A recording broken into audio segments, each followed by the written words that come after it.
বিসমিল্লাহির রহমানির রহিম।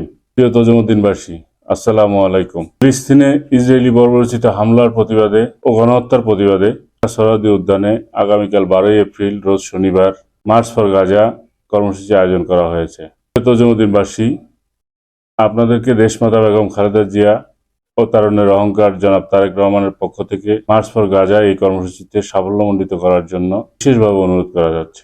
প্রিয় ভাইয়েরা, বাংলাদেশ থেকে যেভাবে স্বৈরাচারী ফ্যাসিবাদী হাসিনার পতন ঘটানো হয়েছে, তেমনিভাবে ফিলিস্তিনের পাশেও আমাদেরকে দাঁড়াতে হবে। আপনারা সম্ভব হলে উক্ত কর্মসূচিতে সশরীরে উপস্থিত হবেন। আর যদি উপস্থিত হতে নাও পারেন, তাহলে অন্তত যেখানেই আছেন সেখান থেকে আর কিছু না পারেন অন্তর থেকে ইসরায়েলি জঘন্যতম বর্বরতাকে ঘৃণা করুন এবং দুহাত তুলে আল্লাহর দরবারে প্রার্থনা করুন, আল্লাহ যেন ফিলিস্তিনকে এই বর্বরতা থেকে রক্ষা করেন। প্রিয় ভাইয়েরা, ইসরায়েলের পণ্যগুলোকে বর্জন করুন। ইদানিংকালে বিভিন্ন জায়গা থেকে দেখা যাচ্ছে যে ইসরায়েলের পণ্য বর্জনের নামে বিভিন্ন দোকানে হামলা চালানো হচ্ছে।